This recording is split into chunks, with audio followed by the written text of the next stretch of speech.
So Liverpool are set to fly out to the Czech Republic today for the first leg of their last 16 Europa League tie against Sparta Prague. But before the press conference that they'll hold at the stadium later today, we've actually had some insight into team news already, and that is because Liverpool have been hosting an open training session at the AXA Training Centre. And of course, there's some big team news coming out of that, and that is the fact that MOHAMED Salah was involved in the training session and thus should be available to face Sparta Prague. Now, that is a huge boost for Liverpool in what is a big week. It's not, of course, just the last 16 tie that they're preparing for, but also on Sunday, the big one against Manchester City, a Premier League title clash that's got a lot riding on it. And so to have MOHAMED Salah back for that one is absolutely huge. I mean, the idea, I'm sure, will be to give him some minutes off the bench in Prague if possible, maybe the last 30 minutes or so. And if he can get through that without feeling any discomfort and that muscle issue not coming back, then of course he should in theory be ready to start against Manchester City, which would be a huge boost. I mean, he remains Liverpool's best player, doesn't he? He's absolutely crucial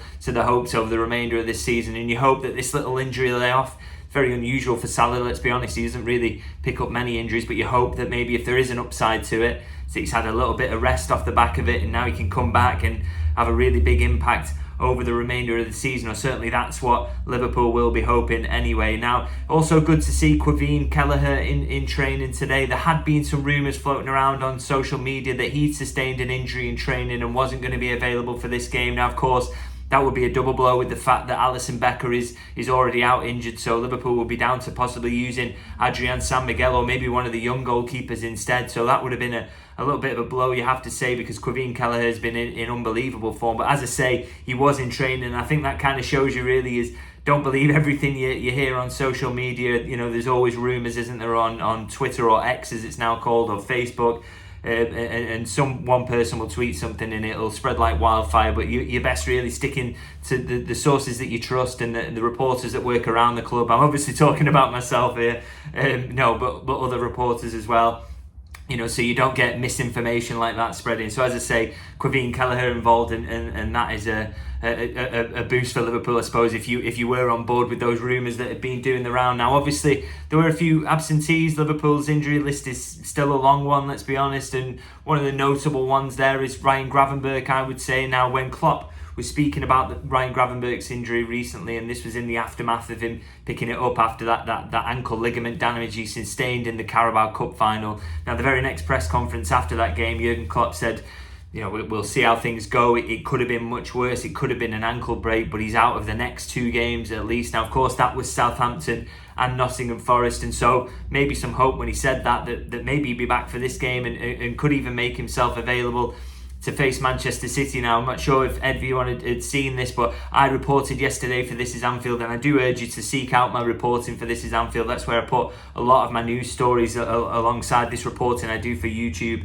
I reported that Ryan Gravenberch, the likelier timeline for him actually is going to be nearer the international break. You know, maybe he could sneak in for that Manchester United game just before, but the likelihood is, and this is from sources close to the player himself, is that, you know, he's looking at coming back after the international break, and that's the likely timeline. So not expected that it will feature this week, and to be honest, the week after that is also sort of an outside bet really that would be involved in any of the games there. So Ryan Gravenberch not involved today, very likely to be out until after the international break, or that is my current understanding anyway. Now, of course, he's not the only absentee from training today. There's also Curtis Jones, no sign of him. Trent Alexander-Arnold, and of course no Alisson Becker. That is to be expected, to be honest. I think with Alexander-Arnold and Alisson Becker in particular, we expect them to be back the other side of the international break. Curtis Jones maybe has a chance to be around just before then, but I still think if there's any risk involved in that, again, he will join the other two in coming back after the international break and providing a further triple boost to Liverpool's squad. And in terms of other absentees as well, obviously no Jota. Again, we think that's going to be more like April time that he will be back in the fold, so a little while to wait on him. And Joel Matip obviously out for the season, and the likelihood is at the moment, judging by what Jurgen Klopp has said in recent press conferences, is that Thiago Alcantara is facing a similar timeline as well. It's very unlikely really that he appears again this season, which is a real blow for Liverpool, you have to say, because, you know, to have a quality player like that come into the fold late in the day would have been a big boost. But there have been some good news, or there has been some good news on the injury front recently, hasn't there? Obviously, Dominic Szoboszlai Darwin Núñez, and of course Mohamed Salah involved in training today, having all recently been out through injury. So Liverpool's squad is getting a little bit stronger, and it needs to, with the games that are coming up, as I say, this quarter-final and then into Manchester City. So an absolutely huge week coming up. I have actually on the channel picked my starting 11 to face Sparta Prague, which has been, it was a difficult one, juggling all the injuries and the comebacks and who's available, and also